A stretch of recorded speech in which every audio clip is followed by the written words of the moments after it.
उसके नाम के द्वारा उसके कामों का जब वर्णन करते हैं और जिंदगी में उसके अनुभव को लेते हैं तो पता चलता है क्या ही भला ईश्वर है वो कोई सूरत और मूरत नहीं जिसको देखें आप और उसके सामने दंडवत करें। उस परमेश्वर का गुण है कि वो सर्वज्ञ परमेश्वर, सर्व उपस्थित परमेश्वर, सर्वज्ञानी परमेश्वर है और जहां दिल से चाहेंगे वहीं मिल जाएगा। ये तो एक आडंबर सा है कि यहां से वहां तक पहुंचो तो ईश्वर वहां मिलेगा। ये तो आप भी जानते हैं और कोई मूर्ख से मूर्ख भी इस बात को समझा सकता है। यदि ईश्वर इतनी दूर मिल सकता है तो आज दुनिया का भला क्यों नहीं हुआ? आज की तारीख में लोग अभी तक क्यों भटक रहे हैं? आज की तारीख में आज तक उनके आंसू क्यों नहीं पूछे? आज की तारीख में उनके जी में खुशियां क्यों नहीं आई? क्योंकि आज तक उस योग्य परमेश्वर को जिसका नाम यीशु मसीह है हम जानने में असमर्थ रहे। क्योंकि जब बचपन में हमारी खुली और हमने सारी चीजों को देखना शुरू करा तो हमको पता चला कि हम एक विशेष परिवार में हैं। यह परिवार का कनेक्शन किसी विशेष धर्म से है। इस धर्म की मान्यताएं कुछ विशेष रीति और रिवाज हैं और वहीं बंद करके हम रह गए। बाहर निकलने का अवसर ही नहीं मिला। अवसर मिला तो तब जब बीमार पड़े, जब अपनों के पास में ढूंढने के लिए गए, ईश्वर हमें बचा, हम तो तेरी आराधना करते हैं। अब तो डॉक्टर के बस की बात नहीं रही। वो बहन ने गवाही दी कि मैं इतने समय तक बीमार रही, ठीक नहीं थी। हरिद्वार में कोई चर्च में गए 1 महीना, आज वो ऐसी हैं जैसे कि कभी कुछ उनको हुआ ही नहीं। इसी बात की गवाही दे रही थी खड़े होकर के। तो हमको और आपको परमेश्वर ने सारी चीजों को समझने के लिए बुद्धि प्रदान करी। वहां सच्चाई को समझने में इतनी देर क्यों हो रही?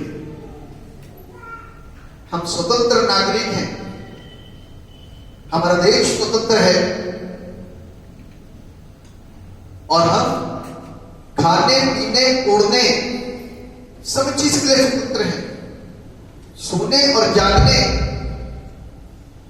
यहां तक कि हमको बनना क्या है, सारी चीजों के लिए स्वतंत्र है। लेकिन सच्चाई को जानने के लिए आज तक स्वतंत्रता आ नहीं पाई। आ गई तो उसमें बाधाएं हैं, उसमें रुकावटें हैं। हमको उससे बाहर आना और उस सत्य परमेश्वर को जिस दिन जानेंगे उसी दिन आप उस सच्चाई को जान पाएंगे। क्योंकि ज्ञान से ज्ञान, बुद्धि से बुद्धि बात करती है। हमारे कहने से आपको कुछ पता नहीं चलेगा, सब ऊपर से जाएगा। लेकिन जब अनुभव करोगे तब यहां खड़े होकर के 4 बात लोगों को जरूर बताओगे कि यीशु महान परमेश्वर है। हालेलुया, नमस्ते, हालेलुया। आज हम उसकी आराधना करने के लिए खड़े हुए हैं। अपने हाथों को जेबों में मत रखिए, बालों के बीच में मत छिपाइए, अपने हाथों को उठा लीजिए उसकी आराधना करने के लिए। इस सांस को बजाने के परमेश्वर ने हमको दो हाथ दिए हैं ना, ये 10 तार वाले बातें हैं। ये 1 2 3 4 5 6 7 8 9 10 तार हैं। इसको बजाएंगे तो एक ध्वनि आएगी, एक सुर आएगा और इसको आप अपने तरीके से सेट कर सकते हैं, है ना। लेकिन रिदम से बाहर मत जाइए। इसका इस्तेमाल जरूर करिए ईश्वर की महिमा को प्रकट करने के लिए और उसके नाम को ऊंचा उठाने। हम लोग मिलकर उसकी आराधना को करेंगे और बड़ी सुंदर सी आराधना है। लगातार बीते सालों हम लोग करते आए हैं। योग्य केवल तू, है ना। उसके अलावा कोई योग्य नहीं। तो इसलिए उसकी योग्यता को हम लोग जाने और पहचाने और लोगों तक बताएं कि वो कितना योग्य परमेश्वर है। हालेलुया। योग्य केवल तू, योग्य केवल तू, योग्य केवल तू ही प्रभु, मेरे प्रभु यीशु।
हालेलुया।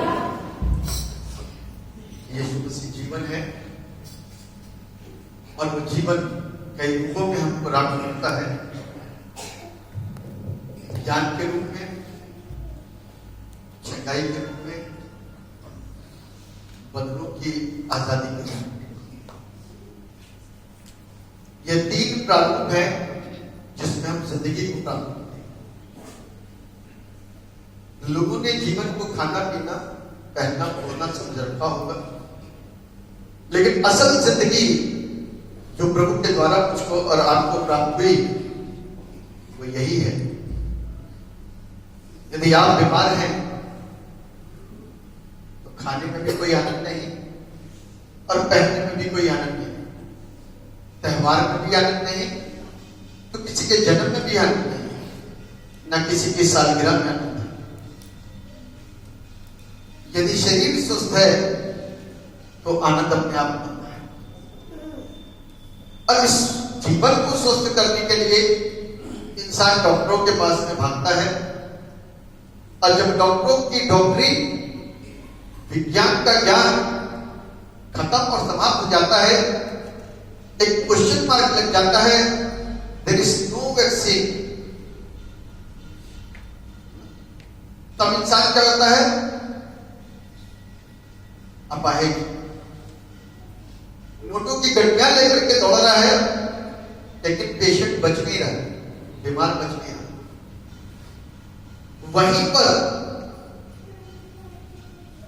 वहीं पर जब आपके लिए प्रार्थना होती है यीशु के नाम के द्वारा और आपको जिंदगी मिलती है, तो ज्ञान मिल जाता है, बुद्धि आ जाती है, समझ खुल जाती है, जीवन में संतुष्टि आ जाती है और हम आनंदित हो जाते हैं। वो आनंद हमारा गवाही के समय में प्रकट होता है, पता चलता है ये आनंद हमारे पास कहां से है। आज लोग दुनिया में ढूंढ रहे हैं, अभी ज्ञान नहीं मिला क्योंकि खोजने की कोशिश नहीं कर रहे, ज्ञान को खोजने की कोशिश नहीं कर रहे, अपने शरीर की संतुष्टि की कोशिश कर रहे हैं, अपने आत्मा की संतुष्टि के लिए कोई प्रयास नहीं कर रहे। इसी गीत को हम लोग ने जब गाया कि जब प्रार्थना और विनती ऊपर जाती है तो आशीष लेकर के नीचे आती है। यदि वो प्रार्थना विनती किसी बीमार के लिए गई है तो उसकी चंगाई नीचे आती है। यही प्रार्थना विनती यदि किसी जरूरतमंद के लिए की जाती है तो उसकी जरूरतों को लेकर के नीचे आती है। यही प्रार्थना विनती जब किसी की नौकरी के लिए की जाती है तो उसकी नौकरी को लेकर के नीचे आती है। यही प्रार्थना विनती किसी के अंदर ज्ञान डालने के लिए की जाती है तो वो ज्ञान को लेकर के नीचे आती है, उसको जीवन मिल जाता है। हालेलुया, उसको जीवन मिल जाता है। और जिसकी जिंदगी के अंदर जीवन आ गया, जीवन कौन है? बाइबल कहती है कि यीशु जीवन है, क्योंकि वो जिंदगी को लेकर गया, यानी कि जिसके जीवन के अंदर यीशु मसीह आ गया वो पूरा का पूरा बदल जाता है। अब उसके जश्न मनाने के अंदाज बदल जाते हैं, क्रिसमस न्यू ईयर ईस्टर मनाने के अंदाज बदल जाते हैं। अब ये अंदाज सिर्फ नए वस्त्रों को धारण करना ही नहीं, खाना पीना ही नहीं, क्योंकि आज की तारीख में त्योहार क्या मात्र रह गया है? खाना पीना और वस्त्र चेंज करना और इधर उधर घूमना और कुछ नहीं रह गया। चाहे किसी भी फेस्टिवल में घूम लो आप, और कहने को कि हम फेस्टिवल मना रहे हैं। आज फेस्टिवल को जानना जरूरी है कि यीशु क्रिस्ट का जन्म किस लिए हुआ, किस के लिए हुआ, क्यों हुआ, क्या मकसद था, है ना? क्या मकसद था ये तो जाने नहीं, लेकिन जश्न मनाने में लगे हुए हैं। हमको जश्न मनाने से पहले जश्न का मकसद समझना जरूरी है ताकि प्रभु को महिमा मिल सके। Hallelujah, hallelujah. आप जीवन लेने के लिए यहां पर आते हो प्रभु यीशु मसीह के पास, तो उससे जिंदगी प्राप्त और उसके नाम को महिमा दो। बिगड़ी बनाने वाला यीशु, राह दिखाने वाला यीशु, बिगड़ी बनाने वाला यीशु, राह दिखाने वाला यीशु, सारे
हालेलुया। हम उस परमेश्वर के नाम को महिमा देंगे और प्रार्थना करेंगे और उसको हर एक आशीषों के लिए जो उसने अब तक हमको प्रदान की उसका धन्यवाद। अपनी आंखों को बंद करें और दुआ के निकाल दें। पहले खुदावंद यीशु मसीह हम आपको धन्यवाद देते हैं जिंदगी के लिए जो आपकी दया और अपनी करुणा से हमें प्राप्त हुई। आपका धन्यवाद। हम दुआ करते हैं पहले खुदावंद यीशु मसीह खास तौर पर आपने मौका दिया कि प्रभु हम आपके भवन में आकर आपके नाम को ऊंचा उठाएं, आपकी हम तारीफ करें, आपकी स्तुति और आपकी प्रशंसा करें। अब प्रभु आपने हम लोगों को यहाँ पर अपनी सेवकाई के लिए इस्तेमाल किया। बैठे हुए सुनने वाले, गाने वाले, बजाने वाले हर एक लोगों को प्यारे पिता परमेश्वर आपने अपनी सेवकाई में प्रभु एक करके इस्तेमाल करा। इसके हम आपको धन्यवाद देते हैं। दुआ करते हैं प्यारे पिता हम सब के सब उस जीवते परमेश्वर को जिसका नाम यीशु है, जिसका नाम अल्फा ओमेगा आदि और अंत है, जिसके जन्म का कोई वर्णन नहीं कर सकता, जिसकी मृत्यु का कोई वर्णन नहीं कर सकता, क्योंकि परमेश्वर का नाम तो जन्म और नाम मृत्यु। और इस बीच में परमेश्वर अपने कई रूप को प्रकट कर सकता है, अपनी अच्छाइयों पर अपने गुणों को प्रकट कर सकता है और अपने कार्य को दिखा सकता है। प्रभु अपनी दया और अपनी आशीष उस नाम के द्वारा सबको दीजिए ताकि सब के सब प्रभु आपके नाम में आशीषों को पाए और आपको धन्यवाद दे। दुआ करते हैं जो बीमार है प्रभु यीशु आपके नाम की सामर्थ के द्वारा चंगे किए जाए, आपका नाम के जिंदगियों को छुए और चकाई ताकि सब प्रभु नई जिंदगी को प्राप्त करें, विश्वास बड़ा हो, सच्चाई के साथ में चल सके। आप दया करेंगे तो ऐसा ही होगा। इस वक्त जब वचन प्रभु सुनाया जाता और बांटा जाता है तो पाए कि वो वचन प्रभु हमारी जिंदगी से मुखाग्र हो और हमारी जिंदगियां आशीषों को प्राप्त कर सके। धन्यवाद हो करता जब ईमान से आपसे मांगा और आपने सुना आपके नाम की तारीफ, आपकी स्तुति और आपकी प्रशंसा। हर एक शख्स प्रभु जो यहाँ पर सुन रहा है आपके नाम में वचन की आशीषों को अपने साथ में लेकर के जाए और आपको धन्यवाद दे सके। हमारा विश्वास है प्रभु हमने आपसे ईमान से मांगा, आपने सुन लिया, ग्रहण किया, आपका धन्यवाद। हमारे इस स्तुतिगान आपको पसंद आने वाले और उसके बदले में प्रभु इस भवन को और आने वाले लोगों को प्रभु बहुत दया के साथ में आशीष प्राप्त हो। धन्यवाद प्रभु आपने हमारी प्रार्थना सुनी। सारा आदर महिमा गौरव आपको देते हैं। इस दुआ को उद्धार करने वाले एकमात्र जीवित और समर्थित प्रभु यीशु नासरी के नाम को करके मांग लेते जैसे सुनिए और कबूल कीजिए। आमीन।